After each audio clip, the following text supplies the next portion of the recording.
Bismillahirrahmanirrahim. Assalamualaikum warahmatullahi wabarakatuh. Banyak ya? Oke, kita mulai ya. Sudah mulai banyak nih. Innalhamdulillah, nahmaduhu wa nasta'inuhu wa nastaghfiruh, wa na'udzu billahi min syururi anfusina wa min sayyiati a'malina. May yahdihillahu fala mudilla lah, wa may yudlil fala hadiya lah. Asyhadu an la ilaha illallah wahdahu la syarika lah, wa asyhadu anna Muhammadan 'abduhu wa rasuluh. Rabbi shrah li sadri wa yassir li amri wahlul 'uqdatam min lisani yafqahu qawli. Amma ba'du. Alhamdulillah, Masya Allah ini sudah banyak ya yang hadir. Ada kurang lebihnya 17 orang. Yang dimana insya Allah di setiap Jumatnya di jam segini, habis subuh insya Allah jam 5.15 atau jam 5.20 tergantung karena nanti ke depannya juga kan subuhnya biasanya akan maju lagi.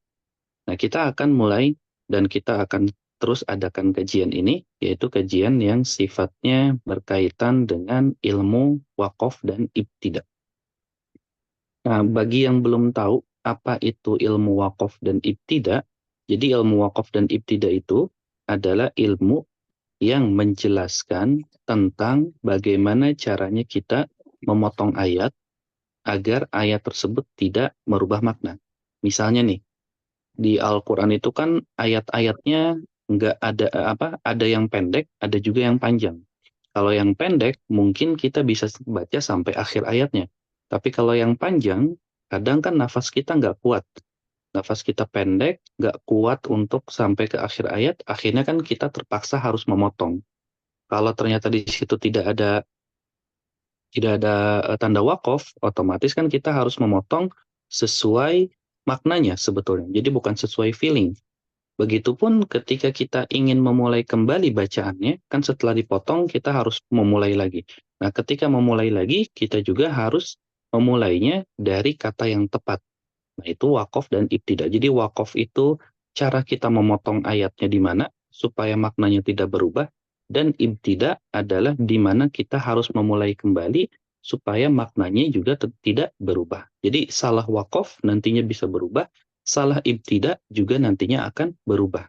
Inilah pentingnya ilmu wakaf dan ibtida. Tentu nanti kita akan coba jelaskan ada jenis-jenisnya dari ilmu wakaf dan ibtida ini. Dan kajian ini fokusnya akan membedah buku agar tilawahmu tidak merubah makna.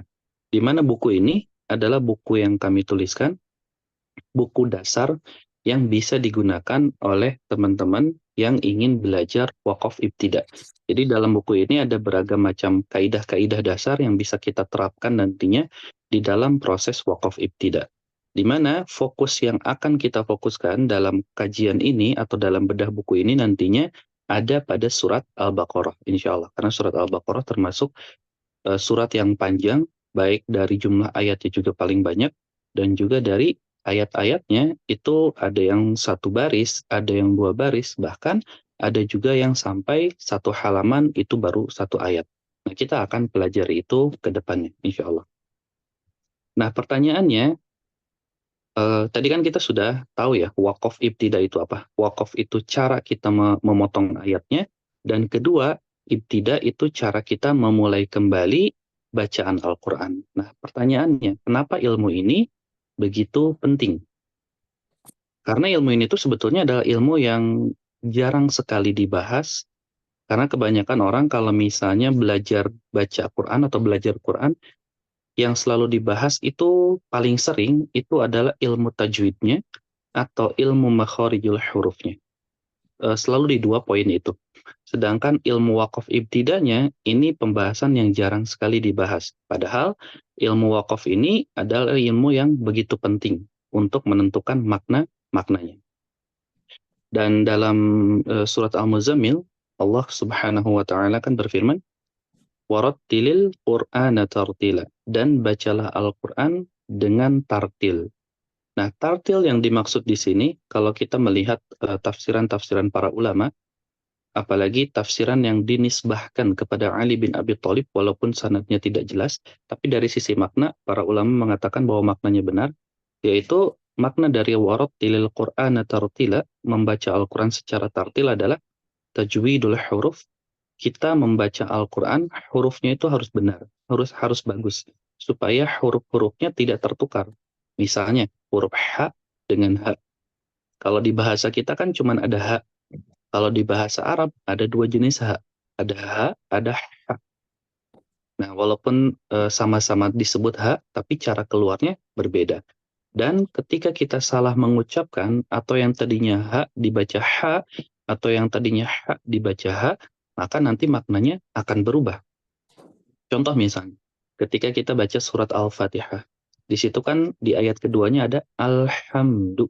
Nah, hamdu itu pakai H yang bersih keluarnya. Atau kalau di Indonesia sering dibilangnya H kecil, atau H tipis, tergantung daerahnya. Dan ketika kita membaca H-nya, misalnya dengan cara H besar ya, Alhamdu, nah itu akan berubah makna. Jadi tajwidul huruf itu memperbagus pengucapan huruf supaya hurufnya pun tidak merubah makna nantinya. Karena salah huruf, salah makna.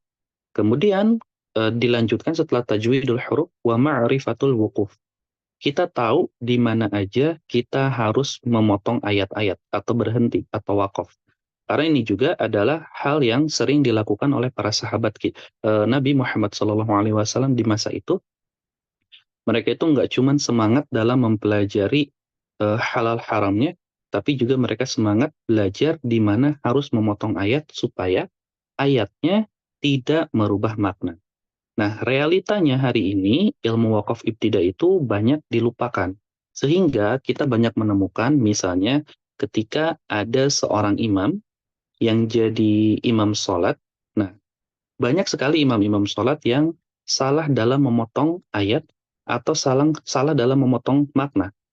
Contohnya yang paling sering terjadi itu salah dalam pemilihan tema. Di surat An-Nisa ayat 53 kalau tidak salah, di situ ada di ayat 53 itu jadi awal halaman. Sebentar, saya agak lupa nomor ayatnya. Kalau nggak salah di ayat 53. Oh, bukan.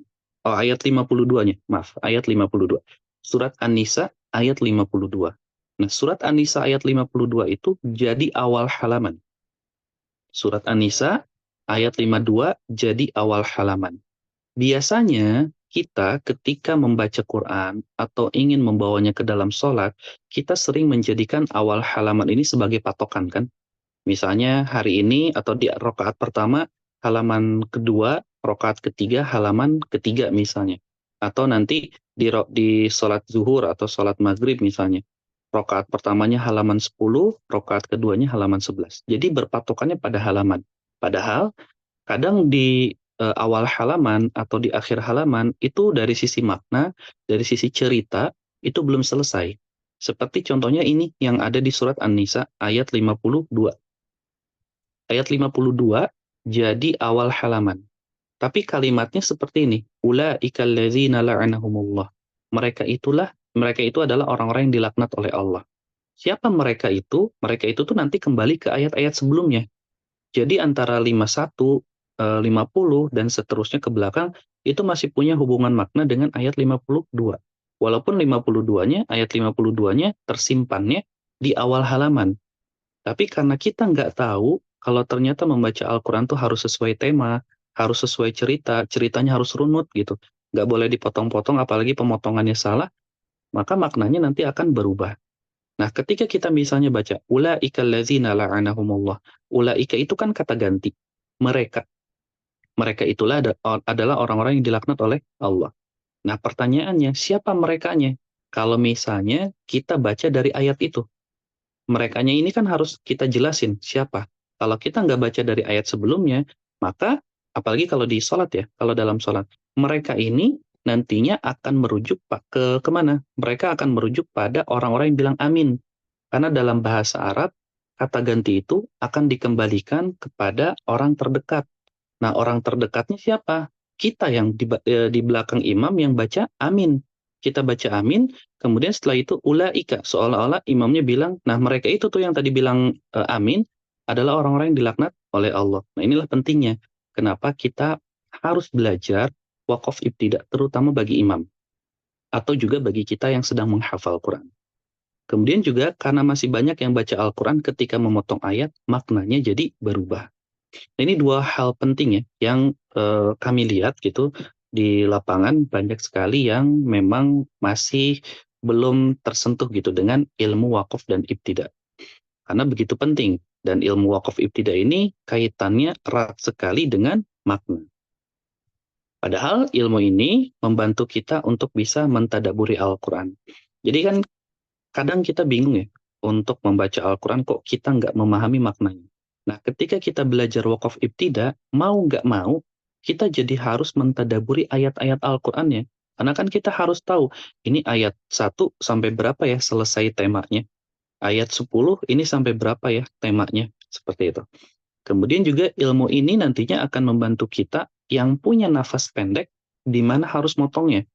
Ketika nafas kita pendek, karena kan setiap orang itu kadar nafasnya beda-beda. Apalagi menjelang usia yang semakin bertambah juga kan biasanya ada di antara yang sudah lansia, nafasnya juga udah semakin pendek gitu. Jangankan untuk baca satu baris, bahkan untuk beberapa kata aja udah ngap gitu, udah capek. Nah, kalau kita belajar ilmu wakaf ibtida, kita bisa meminimalisir di mana harus motong ketika nafas kita pendek.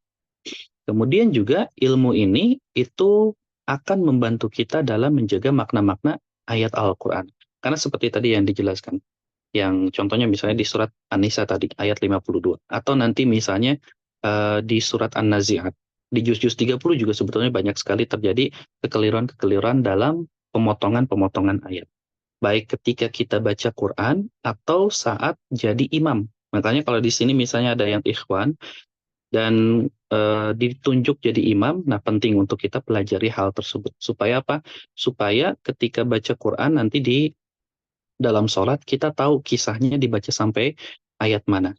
Dan kalau kita perhatikan misalnya, kan imam-imam di Masjidil Haram atau imam-imam masjid yang memang sudah punya keilmuan yang baik ya, para masyayikh itu ketika misalnya mereka merekam ketika mereka jadi imam. Nah kalau kita perhatikan, mereka itu nggak sembarangan memotong ayat atau juga ceritanya. Ceritanya tuh dirunutkan dulu sampai selesai, baru mereka ruku.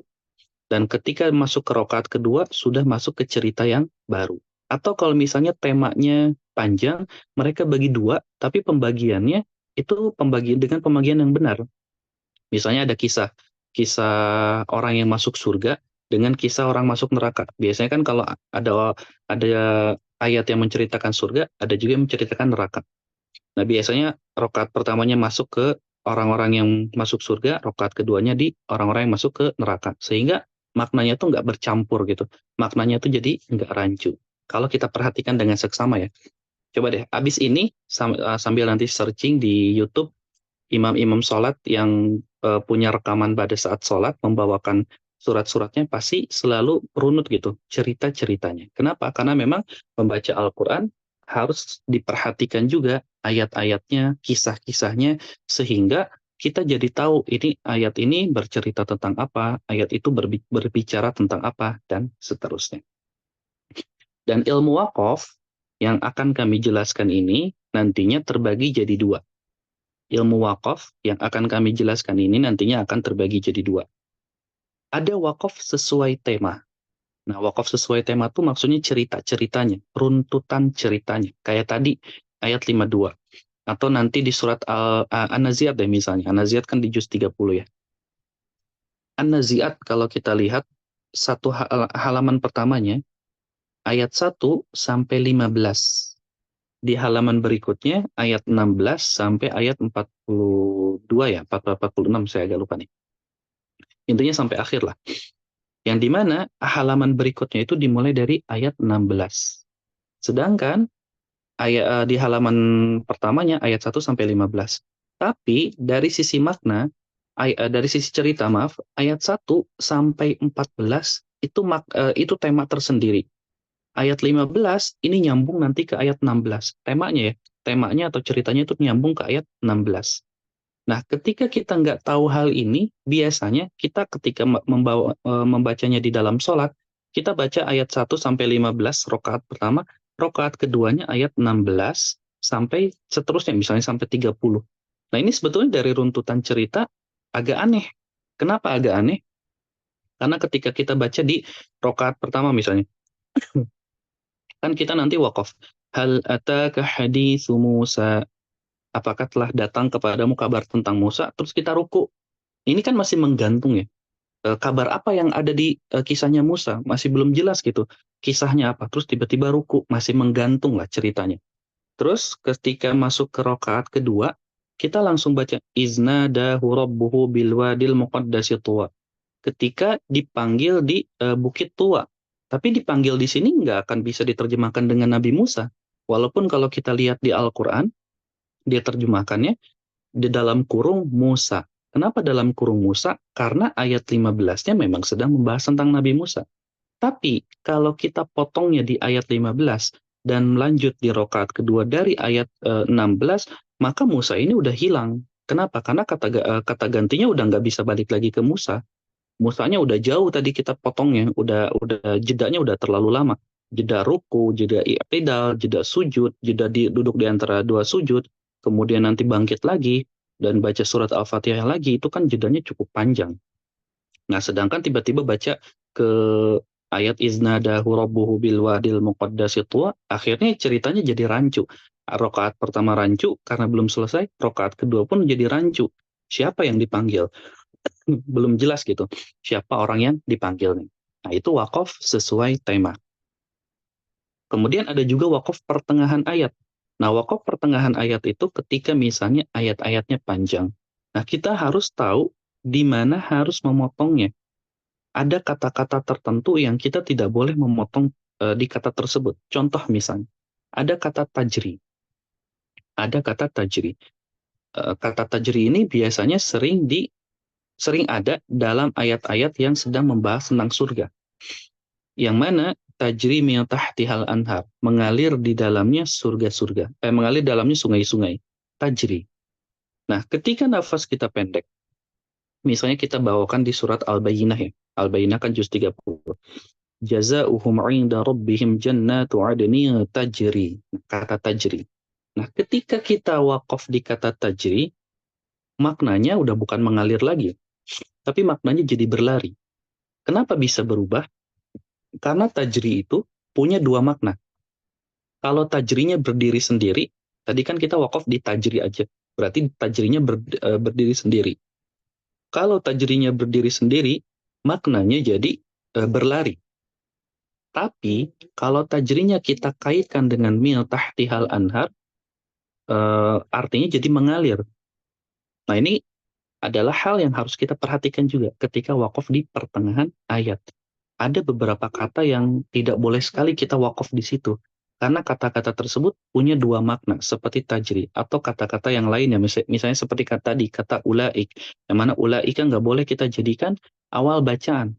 Ulaika alladzina la'anahumullah. Apalagi ulaikanya kita, kalau kita perhatikan konteksnya sedang melaknat gitu. Padahal melaknatnya adalah laknat untuk ayat-ayat sebelumnya. Tapi karena patokan kita biasanya selalu di halaman, jadinya apa? Jadinya banyak sekali ayat-ayat yang berubah. Jadi ini ilmu wakaf yang akan kami bagi ke depannya ya, dalam kajian ini. Dan dalam kajian ini, karena kita masih ada dalam bedah buku ini, di mana bedah buku ini fokus yang lebih utamanya ada di poin pertama, wakaf sesuai tema. Karena setiap ayat Al-Quran itu punya tema-temanya. Dan dalam bukunya, bagi yang sudah ada ya, silakan kemarin kami update bukunya.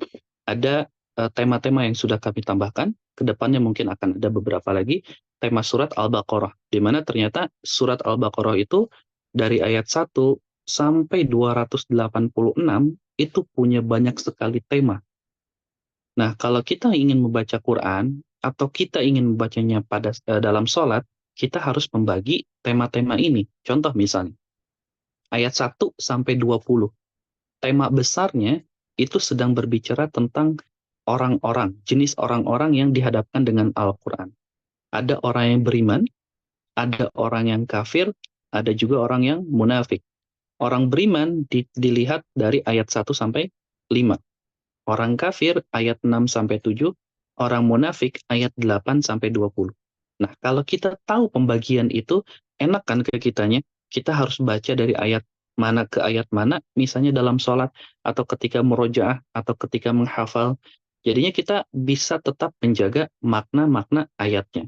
Nah, ini salah satu faidah penting yang awal-awal sekali waktu itu kami datang ke Mesir. Jadi ketika kami di Mesir, pas mulai talaki itu, waktu itu kalau nggak salah sudah sampai di juz 4. Nah, di juz 4 itu, awal awal juznya, itu kan lang tanalul birra hatta tunfiqu. Sedangkan ayat berikutnya, kullu ta'ami kana hillal lakum. Nah, syekhnya bilang kayak gini, coba waktu itu ke saya deh kalau nggak salah, apa ke teman saya, karena waktu itu cuma 2 orang aja. Coba baca ayat juz 4 yang kullu ta'ami. Nah, saya dan teman saya waktu itu diem. Kok awalnya kullu ta'ami ya? Kan harusnya lan tanalul birra hatta tunfiqu. Terus karena kita diem, kita nggak tahu gitu, karena emang beda banget kan, harusnya kan lan tanalul birra, ini malah kullu ta'ami, malah di ayat selanjutnya gitu. Terus ketika itu beliau bilang, coba buka mushafnya. Nah, ketika kami berdua buka mushaf, kami lihat ternyata di kullu ta'ami itu ada tanda bintang. Kita sering kan, ketika baca Quran itu ada tanda bintang-bintangnya. Misalnya kalau di surat Al-Baqarah di ayat 26-nya tuh ada tanda bintang. Nah, ini di juz 4 itu ada tanda bintangnya. Nah, beliau tuh ternyata berpatokan pada tanda bintang, atau bisa dibilang juga tanda hizb, sesuai hizb-hizbnya, pembagian hizb-hizbnya. Nah, karena biasanya kami nggak diajarkan seperti itu kan sebelumnya ketika di Indonesia itu, maka nggak terbiasa gitu dengan cara seperti itu. Dan beliau tuh guru pertama kami yang mengajarkan kalau ternyata membaca Quran, atau kita dalam menghafal, atau dalam membawa sholat, harus memperhatikan dengan baik makna-maknanya, atau minimal per hizb-hizbnya dan seterusnya. Supaya apa? Supaya maknanya itu lebih terjaga, supaya maknanya itu nggak rancu atau juga berubah. Jadi poin penting yang ada di kajian ini, yang ini ya, wakaf sesuai tema. Di mana di pertemuan-pertemuan berikutnya kita akan membahas tema-tema yang ada di surat Al-Baqarah.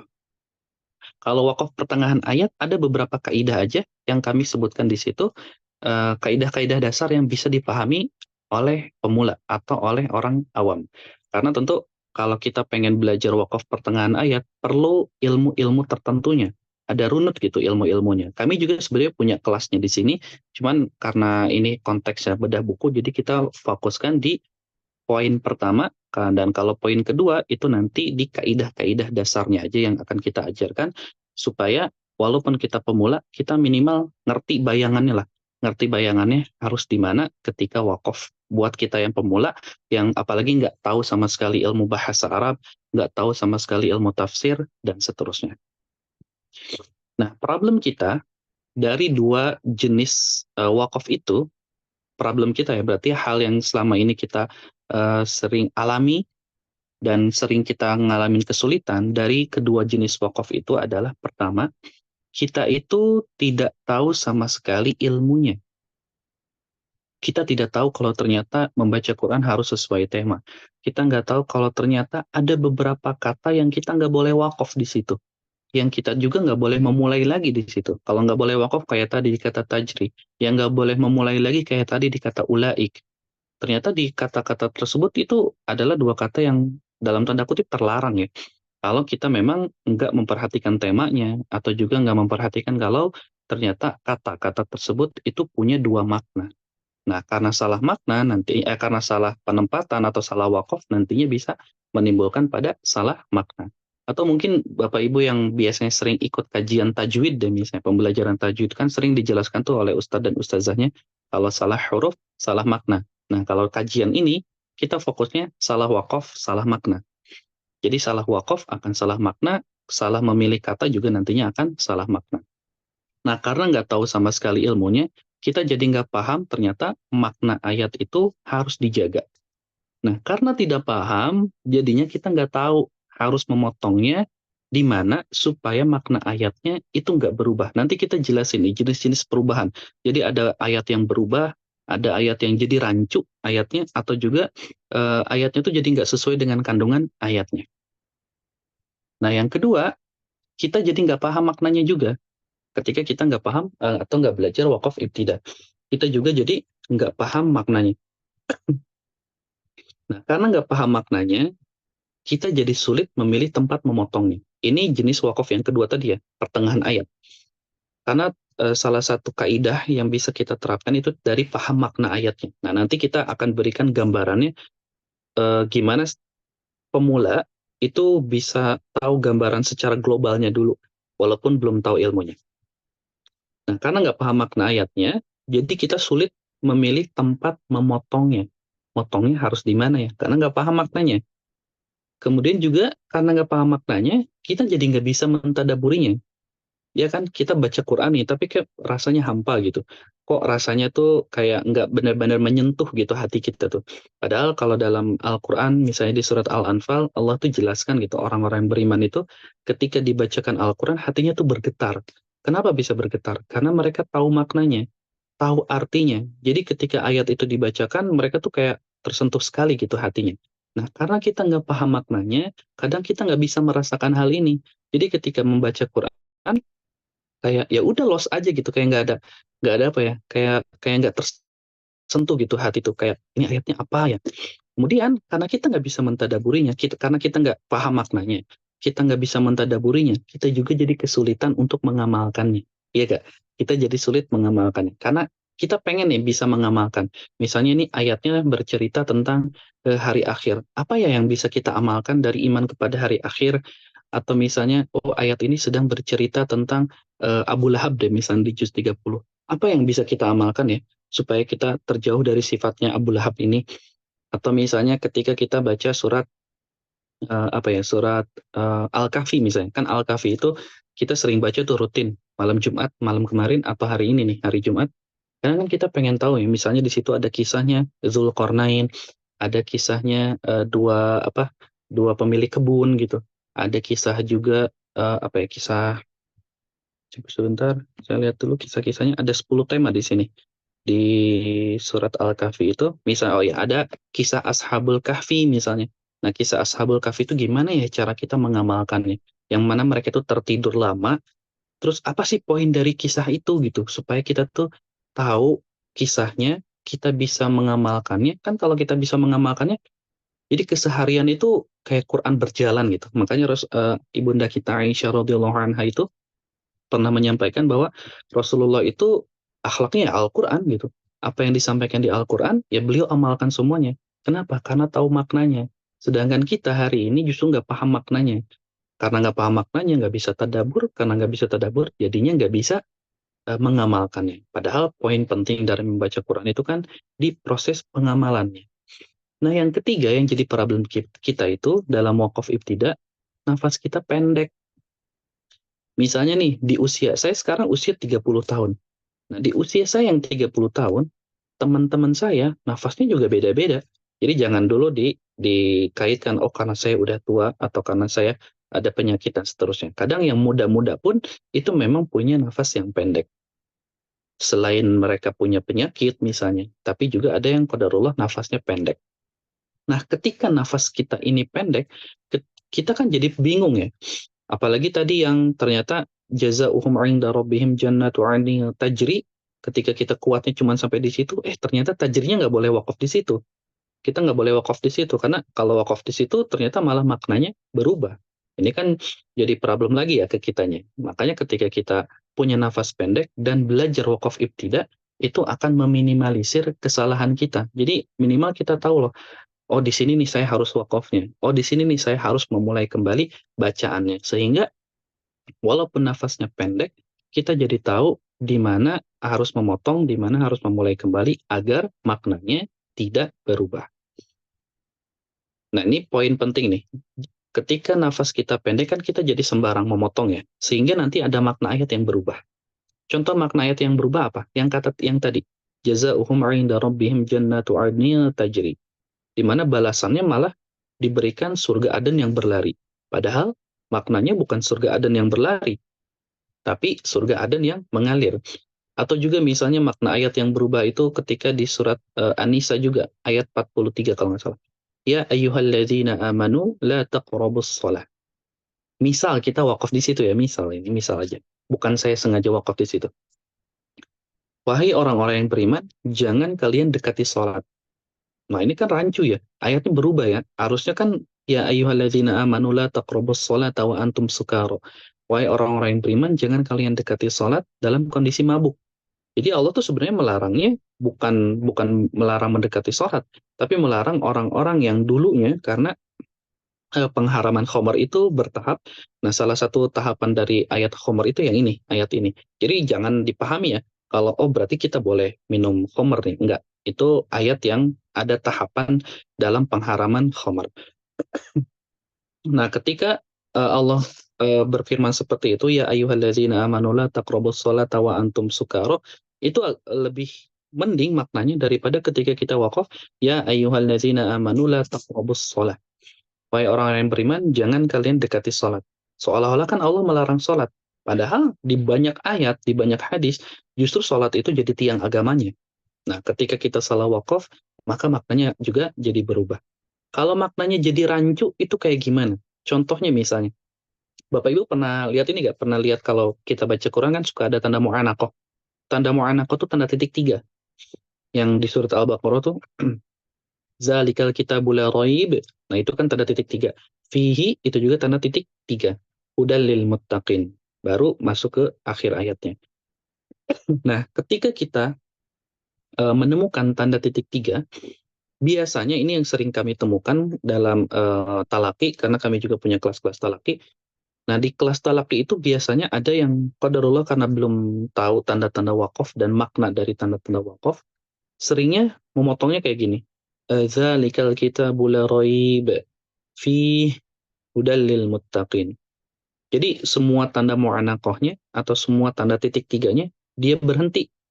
Padahal mu'anaqah itu maksudnya kita berhenti di salah satunya. Kita milih di raib atau di fihi, bukan di keduanya. Nah, kalau keduanya maknanya jadi aneh. Kayak gini nih maknanya. Dzalikal kitabu la raib.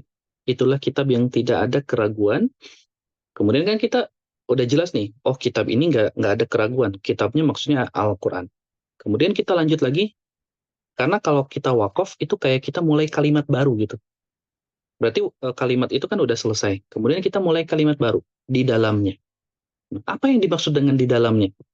Kalau kita cuma berhenti di kata fihi doang. Kemudian hudal lil muttaqin, petunjuk bagi orang-orang yang bertakwa. Oke lah, petunjuk bagi orang-orang yang bertakwa lumayan mudah dipahamin, walaupun kita masih nggak tahu apa yang dimaksud dengan petunjuknya. Tapi kalau kita cuma berhenti di fi, ini juga jadi rancu akhirnya. Fihinya itu nggak punya makna gitu, nggak punya makna yang jelas. Makanya jadi ayatnya tuh kayak kayak rancu. Kemudian makna ayat yang tidak sesuai kandungan ayatnya. Seperti apa? Seperti misalnya yang ada di surat Luqman. Ya bunayya la tusyrik billah inna syirka la zulmun azim. Kata Luqman kepada anaknya, ya bunayya, wahai anakku, la tusyrik billah. Jangan kamu mempersekutukan Allah. Jangan kamu berbuat syirik. Inna syirka la zulmun azim. Sesungguhnya syirik itu adalah perbuatan yang zalim. Nah, kalau kita perhatikan, ini kan kalimatnya melarang ya. Melarang untuk tidak melakukan syirik. Dan di larangannya itu tidak ada sumpah. Oke, garis bawahi dulu, tidak ada sumpah. Wahai anakku, jangan kamu mempersekutukan Allah, jangan kamu berbuat syirik, karena sesungguhnya syirik itu perbuatan yang zalim. Tidak ada sumpah ya.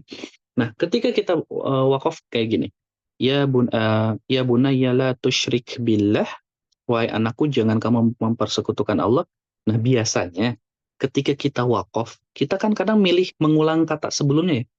Nah, karena kita nggak tahu ilmunya, jadi kita memotong kata sebelumnya, jadi memulai lagi ngambil kata dari sebelumnya, jadi malah kayak gini. Ya bunayya la tusyrik billah, billahi inna syirka la zulmun azim. Kita malah mulai dari kata billah.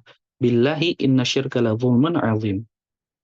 Nah, ketika kita mulai dari billahi, maka di situ jadi ada sumpah yang harusnya, wahai anakku jangan kamu berbuat syirik karena sesungguhnya syirik itu adalah sebuah kezaliman. Jadinya maknanya karena memulainya dari billah, wahai anakku jangan kamu berbuat syirik demi Allah. Syirik itu perbuatan yang zalim. Jadi ada kata demi Allah. Walaupun kalimatnya bisa kita fahamin, kalimatnya nggak rancu, tapi maknanya nggak sesuai kandungan ayatnya. Sedangkan kandungan ayatnya kan nggak ada sumpah di situ. Tapi karena salah ngambil kata, jadinya makna ayatnya nggak sesuai dengan kandungannya. harusnya nggak ada sumpah, ini malah pakai sumpah. Nah inilah pentingnya kenapa kita belajar wakaf ibtida. Nah ini jadi ada 3 problem yang tadi ya. Pertama, dari dua jenis wakaf tadi, wakaf sesuai tema dan wakaf pertengahan ayat, problem kita tuh kita nggak tahu sama sekali ilmunya. Kemudian kita nggak paham makna ayatnya. Kita juga nggak punya nafas yang panjang. Kalau punya nafas panjang, alhamdulillah kita bisa minimal mengusahakan sampai akhir ayat. Tapi kalau qadarullah nafas kita pendek, mau dipaksakan pun engap gitu. Dada kita gitu. Apalagi kalau yang qadarullah punya penyakit asma. Biasanya kan kalau punya penyakit asma, nafasnya pendek gitu rata-rata. Dan kalau memaksakan supaya maknanya nggak berubah kan jadinya ngap gitu, jadi malah malah menyakiti diri sendiri. Nah, sedangkan dalam Islam itu kita tidak diperbolehkan untuk mempersulit diri sendiri. Solusinya apa? Kita belajar wakaf ibtida. Nah, itu kan problem kita. Tapi kita juga, walaupun kita tahu nih sekarang, oh ternyata kita harus belajar wakaf ibtida. Tapi satu sisi kita juga bingung, tidak tahu harus belajar di mana. Karena emang wakaf ibtida itu masih jarang sekali gitu pembahasan yang dibahas. Baik itu di masjid-masjid, bahkan di kalangan pesantren pun, pesantren yang sifatnya tahfiz ya, tahfiz yang memang khusus pada pembahasan Al-Quran itu masih jarang sekali kami temukan pesantren yang fokus membahas ilmu wakaf ibtida. Kebanyakan justru lebih fokus membahas tajwidnya, makharijul hurufnya, dengan beragam macam kitab-kitabnya, dengan beragam macam ininya sanad-sanadnya. Kemudian juga kita nggak tahu tahapan belajarnya seperti apa, ilmu mana dulu sih yang harus kita pelajari gitu. Kalau berkaitan dengan makna berarti harus tafsir dulu nih. Atau kalau berkaitan dengan pertengahan ayat, karena tengah ayat itu karena Al-Quran itu susunannya bahasa Arab, apa berarti harus bahasa Arab dulu? Nah itu kan jadi bingung ya, tahapannya seperti apa. Karena kalau kita nggak tahu. Dan kita juga bingung bagaimana praktiknya. Kenapa bingung bagaimana praktiknya? Karena tadi masih jarang sekali kajian-kajian atau pembahasan-pembahasan yang fokusnya membahas pada ilmu wakaf dan ibtida.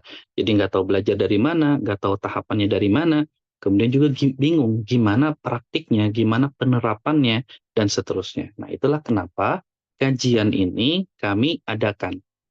Untuk apa? Untuk membantu Bapak Ibu yang kesulitan dalam memotong ayat, khususnya dalam tema-temanya dulu. Kita fokus di tema-tema dulu deh, satu-satu gitu.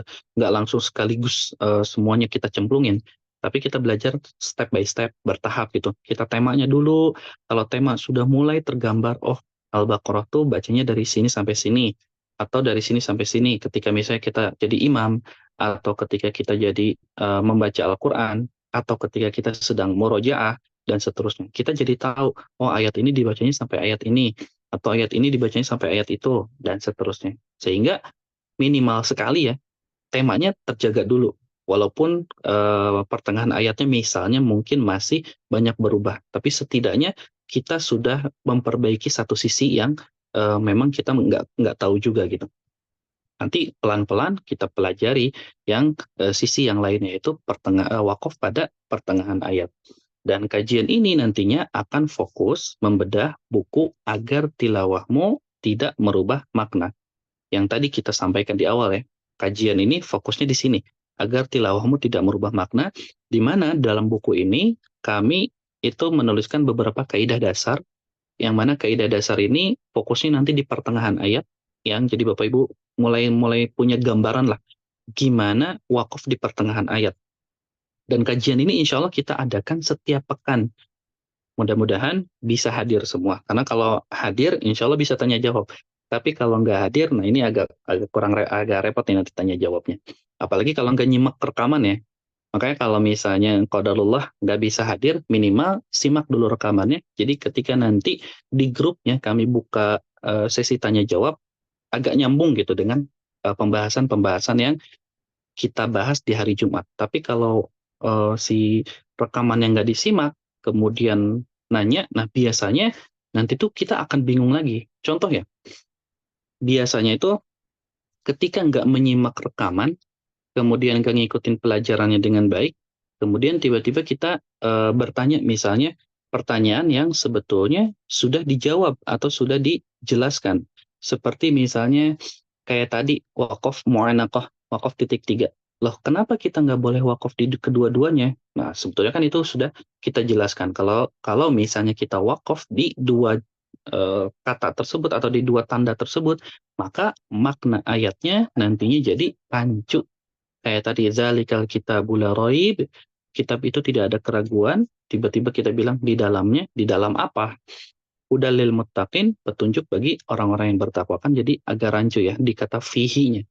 Sedangkan kata per kata dalam bahasa Arab itu tidak ada yang rancu. Maksudnya dalam Al-Qur'annya itu tidak ada ayat yang rancu. Selama kita memang membacanya sesuai dengan alurnya, sesuai dengan temanya, dan seterusnya. Nah, tujuan kajian ini dibuat supaya kita itu bisa membaca sesuai tema, bukan halaman. Yang tadi ya, yang surat An-Nisa, surat An-Nisa tadi, kemudian juga surat An-Nazi'at tadi, ketika kita memotongnya cuma per halaman, kalau kita motong per halaman, ujungnya apa?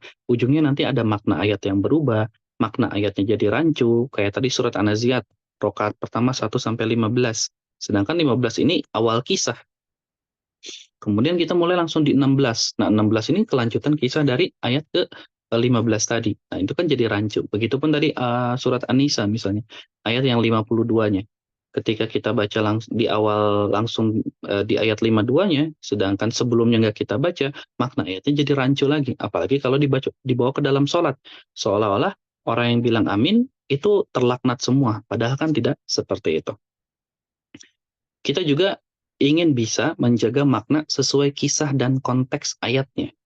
Jadi kisahnya ini dari ayat keberapa sampai ayat keberapa. Contoh misalnya di surat Al-Kahfi ya. Di Al-Kahfi itu kan total ayatnya ada 110. Ada 110 ayat. Nah, kalau kita buka kitab-kitab tafsir, kalau kita ngerti nih, yang di sini misalnya ada yang ngerti bahasa Arab, banyak-banyak buka buku tafsir maudhu'i namanya. Mohon maaf. Banyak-banyak buka kitab tafsir maudhu'i, karena kitab tafsir maudhu'i itu kitab tafsir yang khusus membahas tema-tema ayat. Misalnya ayat ini ke ayat ini temanya apa? Ayat itu ke ayat itu temanya apa? Ayat 1 sampai 10, ayat 11 sampai 15 temanya apa? Itu adanya di kitab tafsir maudhu'i. Kalau yang sudah belajar bahasa Arab.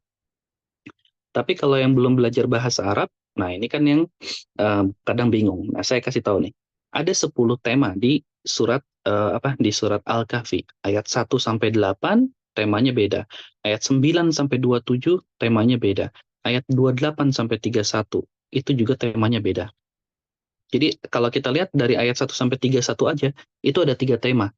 Dan tentu ini akan berbeda ya di setiap kitab-kitab tafsir. Ini saya ambil satu rujukan aja, biar kita nggak bingung, karena memang di setiap rujukan ada yang menjadikan ayat 1 sampai 5-nya aja, kemudian 6 sampai 8 itu udah beda tema, ada juga yang menjadikan 1 sampai 8 satu tema utuh, dan seterusnya.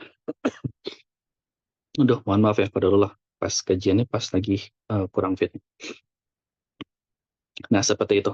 Jadi, tujuan kita buat kajian ini adalah supaya kita semua yang hadir di sini, walaupun nggak bisa bahasa Arab, minimal bisa menjaga makna sesuai kisah dan konteks ayatnya di surat Al-Baqarah dulu. Jadi setiap tilawah itu kita bisa sambil mentadaburi tema-temanya. Dan kajian ini fokusnya nanti ada pada 3 hal. Tema ayat, kita belajar tema ayat. Misalnya Al-Baqarah itu temanya ayat berapa ke berapa. Kayak tadi 120 ternyata ada 3 tema besar di situ. Kemudian kita juga akan mentadaburi temanya. Jadi kita nggak akan cuma sekedar membahas pertemuan pertama, pertemuan pekan depan misalnya. Al-Baqarah itu Bapak Ibu ayat 1 sampai 20 temanya orang-orang beriman, orang kafir dan orang munafik. Ayat 26 sampai 30 misalnya ayat temanya yang lain. Nah, kita nggak akan seperti itu. Kita akan bahas temanya misalnya tema orang beriman ayat 1 sampai 5. Kemudian dari tema itu, kita akan berusaha mentadaburi dulu temanya.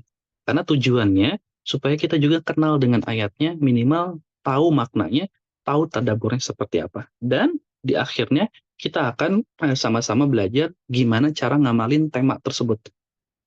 Misalnya tema orang yang beriman, ayat 1 sampai 5. Maknanya apa, cara kita mentadaburinya seperti apa, plus di akhir kita akan sama-sama belajar gimana sih cara ngamalinnya, supaya kita nggak cuma sekedar belajar, tapi kita tahu pengamalannya. Alladzina yu'minuna bil ghaib. Nah, gimana sih cara kita mengamalkan alladzina yu'minuna bil ghaib? Gimana cara kita mengamalkan wa yuqimunas shalah? Gimana cara kita mengamalkan wa yu'tunaz zakah dan seterusnya. Poinnya di situ, supaya kita tahu temanya, kita bisa mentadaburinya, dan kita bisa mengamalkannya. Poin paling pentingnya di poin ketiga, kita bisa mengamalkannya. Sehingga jika kita tahu poin-poin tersebut, aduh, benar nih, agak kurang nyaman tenggorokan. Nah, sehingga kita jadi mengetahui, pertama, di mana saja harus menyelesaikan tilawah sesuai temanya. Sesuai temanya, kemudian kita juga jadi memahami makna dan kandungan setiap temanya, dan kita juga bisa mengamalkan makna dan kandungan tersebut. Poinnya ada di poin ketiga tuh, kita bisa mengamalkan. Jadi bukan cuma sekedar pembahasan wakaf ibtidah, tapi kita juga pengen berusaha menyampaikan bahwa ada hal penting selain kita memperbanyak tilawah, yaitu kita mentadaburinya dan kita berusaha mengamalkannya. Karena dengan pengamalan tersebutlah kita jadi bisa tahu gitu apa yang harus kita lakukan. Karena kan kehidupan kita di dunia ini sebentar, nggak lama. Bisa jadi saya yang mungkin lebih muda dari Bapak Ibu semua meninggal duluan. Kita kan nggak pernah tahu umur itu sampai di mana. Makanya karena kita nggak tahu umur kita sampai di mana, nah kita manfaatkan waktu-waktu tersisa kita sekarang ini untuk bisa mengamalkan ayat-ayat Al-Quran supaya apa? Supaya bisa jadi bekal lah, bekal nantinya di hari akhir. Harapannya kita jadi tahu nanti di mana saja harus menyelesaikan bacaan, dan kita juga nggak mencampur adukan dua kisah sehingga maknanya jadi rancu. Seperti itu harapan besarnya. Temanya kita tahu harus baca dari mana, dan kita juga tahu di mana saja harus menyelesaikan bacaan. Nah, kita jadi tahu di mana saja harus menyelesaikan bacaan, ini ada satu kaidahnya yang nantinya kita akan pelajari dalam buku tersebut, dalam penerapannya seperti apa. Karena kami juga nggak mau yang punya buku cuman bisa baca tapi nggak tahu cara praktek dari buku itu kayak gimana. Makanya kajian ini kami buka, dan kami bukanya secara umum supaya orang yang belum punya bukunya juga bisa mempelajari dan bisa mentadaburi dan tahu praktiknya seperti apa. Seperti itu. Wallahu a'lam bishawab. Jazakumullah khairan. Nah, ini pembuka pertama ya di kajian bedah buku agar tilawahmu tidak merubah makna. Insya Allah di pertemuan berikutnya kita akan mulai membahas tema dari surat Al-Baqarah dan bagaimana mentadaburinya, juga bagaimana cara kita mengamalkannya. Seperti itu. Wallahu a'lam bishawab. Nah, sampai sini ada yang ingin ditanyakan? Bismillah, Assalamualaikum Ustadz Afwan. Waalaikumsalam Pak Wenwen. Silakan. Ustadz Afwan, bagaimana dengan ini? Misalkan kita dalam proses hafalan, menghafal, itu kan tadi kan kita tidak boleh memotong atau berhenti pada ayat yang harusnya ada sambungan. Padahal misalkan target kita tuh taruhlah satu ayat hafalannya. Nah, itu bagaimana kalau dengan proses tersebut, Ustadz? Pak, syukur. Gimana Pak? Masih belum jelas, maaf. Jadi gini, misalkan saya punya target harian bahwa saya harus menghafal misalkan satu ayat, gitu kan, sehari. Oh iya. Itu. Nah, kan ternyata ayat yang dibaca dihafal itu masih ada kaitan dengan ayat yang keduanya seperti tadi ya. Mungkin seperti itu, Ustadz. Gimana Oh iya, iya. dan proses? Nah, ya kalau konteksnya menghafal ini masih diperbolehkan. Kenapa? Karena kalau menghafal itu kan nanti sesuai kemampuan kita. Misalnya ada yang mampu baru menghafal 2 ayat aja, atau ada yang baru mampu menghafal 3 ayat aja. Dan kalau kita lihat ternyata 3 ayat ini juga temanya belum selesai. Nah, kalau dari sisi hafalan itu nggak apa-apa. Yang pentingnya nanti ketika sesi murojaahnya. Jadi kita mulai jahit gitu si tema-temanya. Misalnya ayat 1 sampai 5 deh, kayak tadi surat Al-Baqarah. Kita cuma bisa ngafal 1 ayat per hari. Berarti kan di hari kelima kita baru bisa menyelesaikan temanya. Tema itu. Nah, ketika di di hari ke-6 kita mau murojaah. Nah, murojaahnya jangan lagi per ayat, tapi sudah mulai masuk ke per temanya. Seperti itu Oh, Pak Wenan. di murojaahnya yang perlu dijaga tadi maknanya itu ya, apa temanya itu ya, Ustaz ya? Iya, betul. Oke, ya. Jazakallahu khairan, Ustaz. Turun. Iya, Pak. Oh, Pak Wenan. Ada lagi?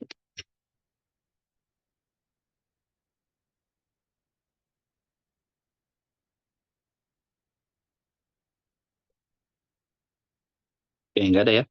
Ada Ustaz satu lagi. Oh Maaf iya, Bu Ustaz, Yulida, silakan.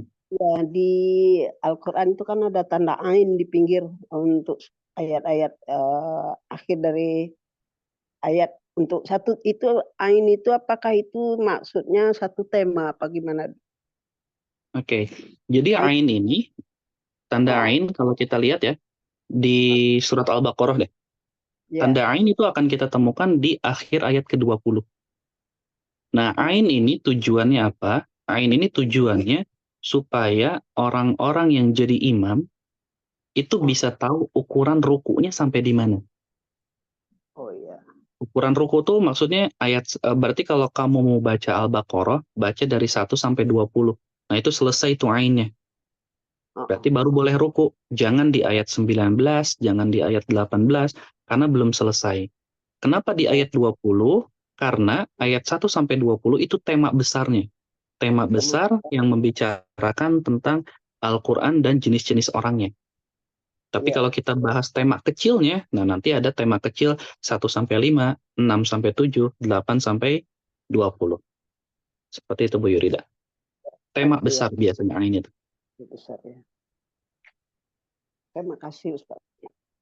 Ya, sama-sama Allah a'lam. Oke, kalau nggak ada lagi, kita akhiri dulu dengan doa kafaratul majlis. Subhanakallahumma wa bihamdik. Asyhadu an la ilaha illa anta, nastaghfiruka wa natubu ilaik. Assalamualaikum warahmatullahi wabarakatuh. Assalamualaikum warahmatullahi wabarakatuh. Jazakallahu Waalaikumsalam khairan, Ustaz. warahmatullahi wabarakatuh. Allah. Allah khair Ustaz.